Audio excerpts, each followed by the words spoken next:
Hello guys, welcome to Plot to Plate, no dig allotment. So I'm going to put my cantaloupe and the melons in, and this variety is called honey bun. I normally plant around about 4 melons each year. I have never tried this variety. This is the first time I'm trying these, and they're a smaller fruit but produce between 3 and 4 fruits, whereas on the ones I've grown previously they suggest you try and pollinate at least 2 fruits on the plant, but I'm getting like double the amount, so I'm going to try 4 fruits on these. They're about 30 inches apart, between 30 and 60 centimeters apart, I should say, not inches. That's old money, that is. So yeah, 30 to 60 centimeters apart. This one's about 30, and what I'll do then, I'll have them running and growing down this direction, and they've got to be hand pollinated. They're an F1 hybrid, but they've got to be hand pollinated. So that's something obviously I'll do, and I'll show you how I do that in a later video. So but today it's just about getting these into the ground, and this is how I plant mine. So let me just take you down to have a closer look. So these are the 3 essentials you need for these cantaloupe melons. I'm saying essentials, this is optional, one of them is, right? So obviously you need a trowel, you need your watering can, but in my watering can I've got a liquid feed in them, and even though this is not necessarily needed, I like to put a little bit of feed into the hole when I plant them, which I'll show you now how I do that in a second, which I feel just helps them off to a good start, because I don't normally put any organic fertilizer in these beds with them, because I've got plenty of liquid feed which I'm feeding the plants with at the moment, and it's all comfrey. So I've got I'll just show you across by there. That is full of comfrey, and I've got the plastic on it because it absolutely stinks, and I've just filled up the watering can with it now, and it's absolutely buzzing in this green, in this polytunnel. That's the only downside with comfrey, but what an incredible plant food it is. The other thing I use, which again I've been on about this for a while now on my videos, is this root mycorrhizal fungi. This is just from Vitax Q4.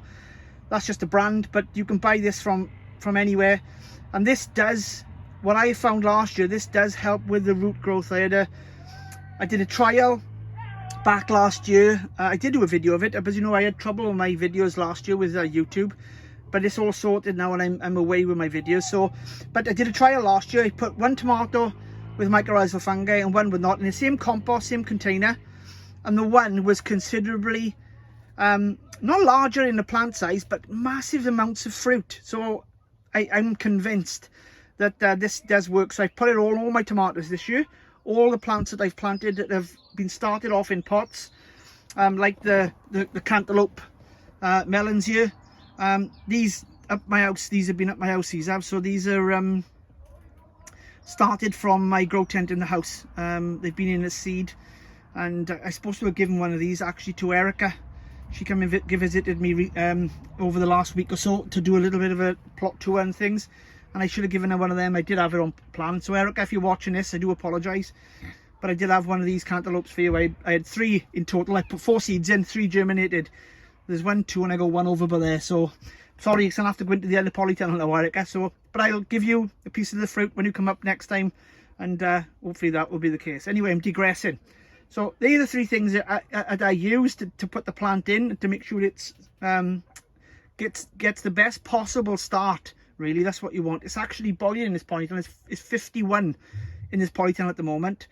The vents are open, the door's open, but it's still very, very hot. It's a beautiful day today on this weekend. So let's no further ado, let's get it in.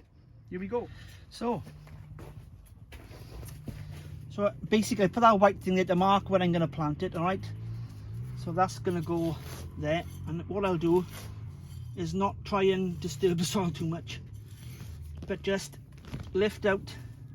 And this compost in this bed is, well, I tell you, look at that.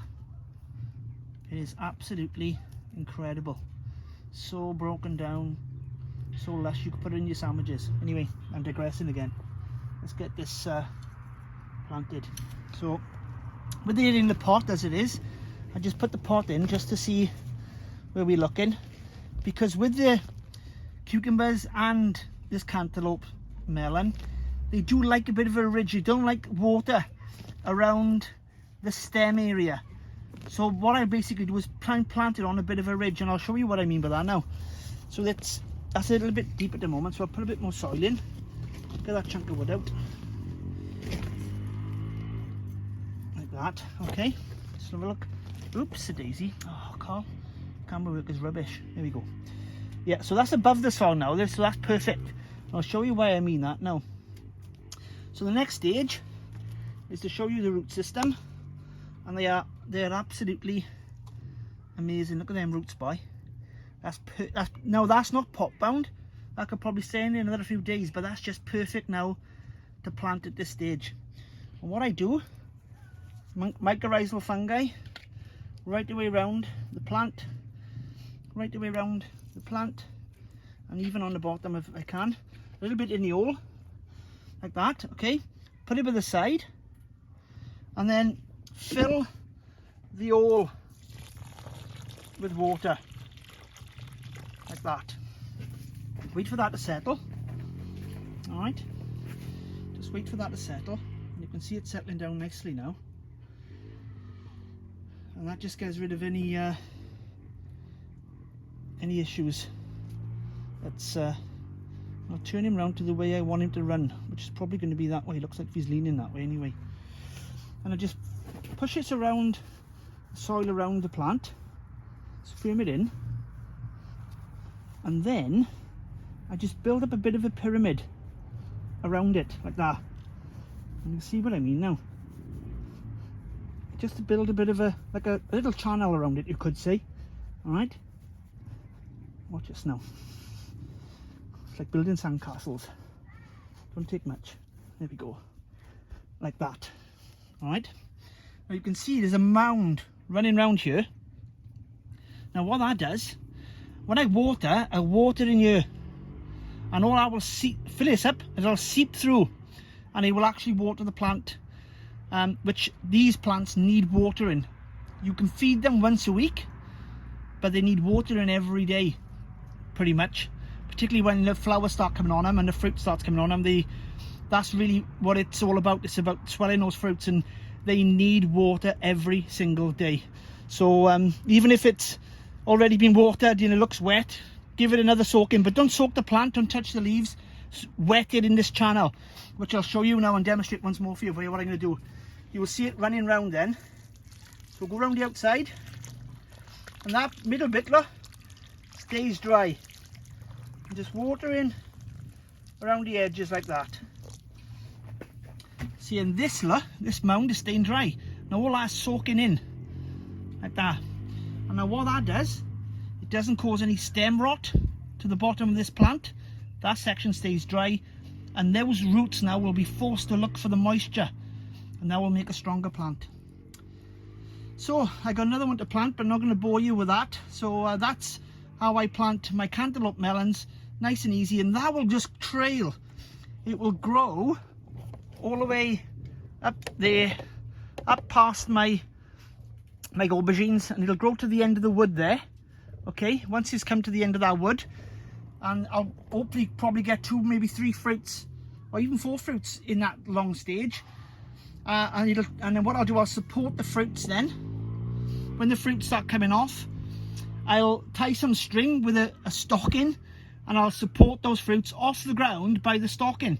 The plant will continue running across the floor, but the fruits will be supported by the stockings, and that will keep them off the floor for a reason, not to get any moisture on them, which can ruin them, but also stop the slugs and anything else, which I haven't got many slugs in the polytunnel, but it's just ants and anything else that could cause a bit of a problem.